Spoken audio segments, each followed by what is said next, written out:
screen, I'm going to go over how to tackle outlining a research paper. It can be really overwhelming when you have a lot of sources, different arguments, perspectives, statistics, etc. How are you going to piece it all together? Well, I tell my students that when I was in college, what I did was printed out all my sources, and then I would cut them up for the evidences that were the most significant and most relevant.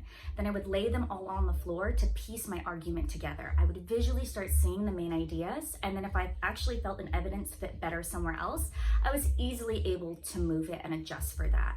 This was a really effective process for me in college, and I really recommend students to do this as well, to start formulating their arguments and seeing how everything fits together.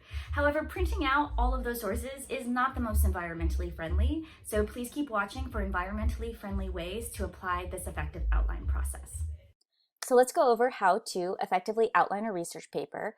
It's really all about piecing the puzzle together. Once you have that evidence, what you want to find is what evidences complement each other, which contradict each other, and then you go from there. So in this video, I'm going to quickly review the why. I will then go over how you can piece that puzzle, your research paper together.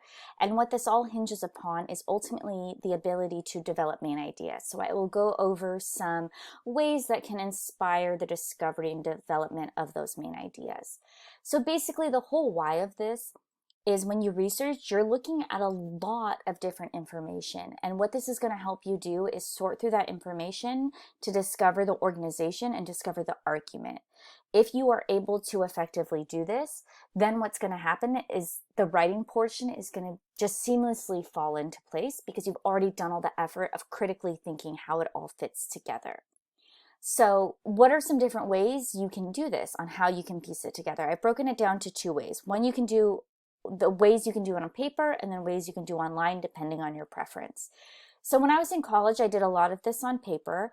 And what I did was I would gather all of my evidence, and then I would print it out and cut up all of those sources. Now, what I would really recommend for the purposes of being environmentally friendly and also making sure you're really processing that evidence that you're looking at is that instead what you do is you paraphrase your evidence on scratch pieces of paper, because then that will really help make sure that you understand what it is that evidence means. Then once you have that evidence, whether it's on scratch paper or cut up pieces from those sources, you're just going to simply move it around and find those main ideas until you realize where your argument lies and where those bigger ideas are. This is a trial and error process. You might find like, oh, this one goes with this one. Oh, wait, but it could also go with this one. Or wait, maybe I could head in that direction. Or it might reveal to you that you actually need to do more research or reevaluate things overall for this research project. So it is definitely trial and error, but it will all be worth it in the end. So just some visuals of what this could look like.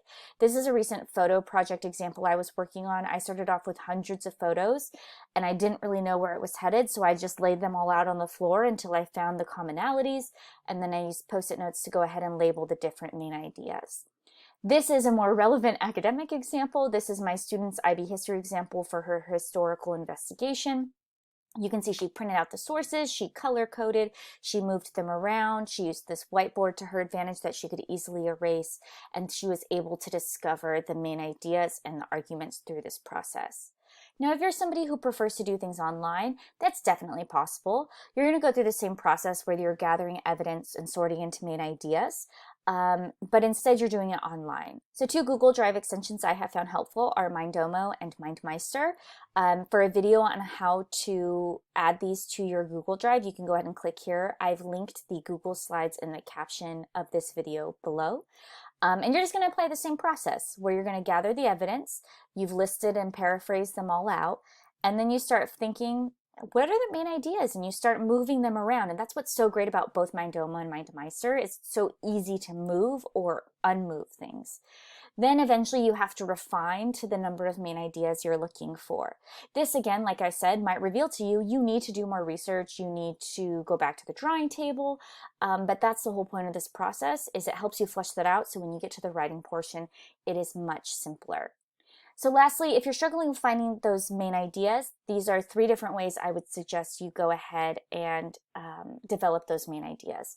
The first one is just simply ask yourself, and this is what I tell my students, is do not look at your research. They get so focused on what the sources say. I just want to know, based off of everything you've learned, what are your answers? How do these things fit together? And that's what you can do. You can literally look at one piece of evidence and say, does it fit with this one? If it doesn't, split them apart, move on to the next one and find those commonalities. Just don't force the commonalities.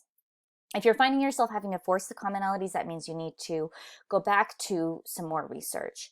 Or you could go ahead and use major categories in that subject. For example, the scopes within history, such as political, ideological, economic, social. And then last but not least, you could look at example papers as a model for how they've discovered their main ideas.